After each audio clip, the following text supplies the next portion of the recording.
everyone. This is Giselle reporting from Anime Expo. I am here with the lovely and talented Lauren Landa, who is the voice actress of Annie in Attack on Titan. Lauren, thank you so much for taking the time for this interview. Absolutely, I'm happy to be here. So tell us a little bit about for those who don't know, about your character Annie on Attack on Titan. The character Annie Leonhardt in Attack on Titan, she is pretty much a very quiet, very cold, straightforward girl. She wants to join the military police, which basically, they're the troops that, that protect the castle, that protect the king, and that are closest to the king in the innermost wall. You know, there's 3 walls, and so they're in the smallest wall within that little kingdom part right there. And we don't know much about her yet. The series is yet. We don't know. Are we saying spoilers on this? We'll keep it spoiler free. Okay, spoiler free. So we don't know much about her right now, and actually I don't know enough. But we know that she is interested in joining the military police, and she's obviously very equipped to do so. She's one of the top 10. Her personality, again, as I said, is very cold, very emotionless, and she obviously has some sort of past, but we don't know what that is just yet.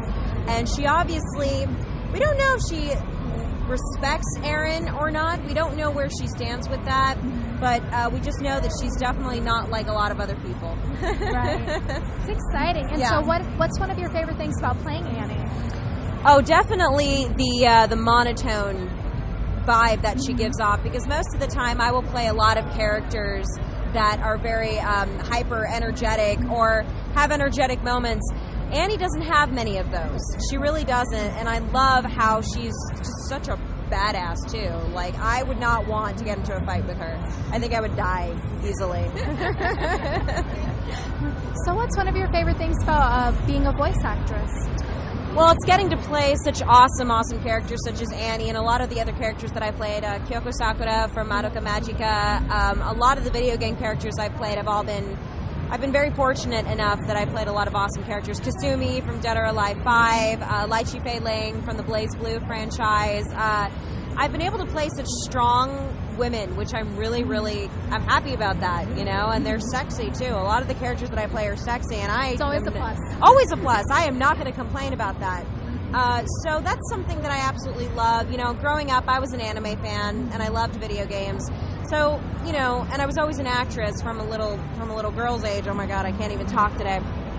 Brain. We're both very hungry right now. Anime Expo. Brain stops working. Dehydration. Anime Expo. No food. So exactly. I think we're doing a pretty good job. Exactly. Right. Absolutely.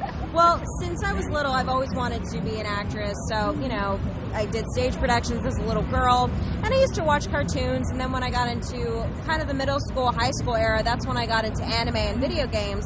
And I thought, you know, that's really cool. Maybe I'll want to do that someday. I never gave it a second thought until college, when I met Peggy O'Neill, who was teaching a voice and diction class.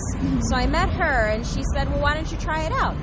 So I ended up going to a workshop, and I ended up meeting Tony Oliver, who is the voice of Rick Hunter from Robotech. He put me on an audition list, and then 3 months later, I booked Magical Girl Lyrical Nanoha. And ever since then, I've had this really fun career. So that's so exciting. Yeah. And so, is there a role of voice acting or in front of the camera that is your dream role that you'd love to play? Well, as far as voiceover, I would love to be Harlequin one day. Harlequin from Batman, Poison Ivy, or Catwoman. They're 3 of my favorite female characters in the Batman franchise, because I'm a huge Batman nerd. On camera stuff, my favorite show is Game of Thrones right now.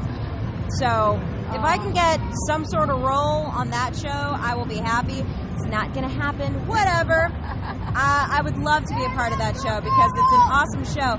Scream louder, kid. We can't hear you. Yeah. Awesome. And so for my last question, if you could pick a superpower, which one would you pick and why?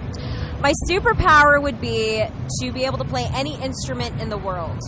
And I think that's because, to me, and I'm not a musician. I don't really know how to play any sort of instrument except to just fiddle around on it. But one thing that I respect about music is that it's a way of communicating, and it's another form of art, so to speak. And when you meet a musician that truly knows his or her craft, it turns into something amazing. And it's just amazing what you see, what can be created just from a couple of notes. And I think that is really interesting, and I would love to. Some of the instruments that I would really love to play are the violin, the acoustic guitar, the electric guitar. I played drums a long time ago, but I don't know if anybody counts that or not. Yeah, definitely the violin has always been one that I wanted to learn. And I heard the electric violin is making kind of a splash right now, so I really wanted to learn how to play that as well.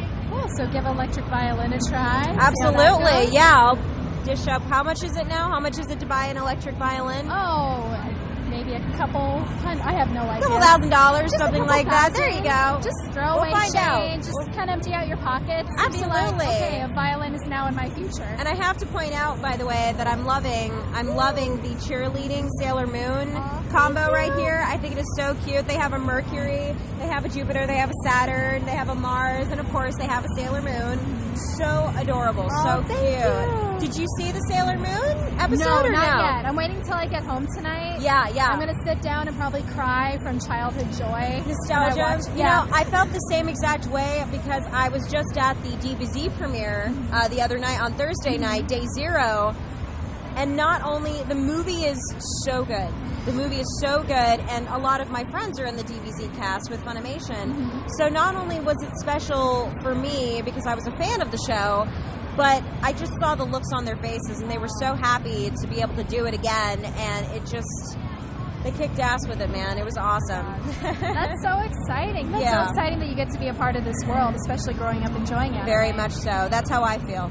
Awesome. Well, thank you so much once again for taking the time for this. Thank you. Make sure to check her out on Attack on Titan. Please do. Yes. Yes, absolutely. And part 2, by the way, I don't know the exact dates, but part 2, box set part 2 will be coming out in September, I believe. Make sure to check those out. Absolutely. Thanks, guys.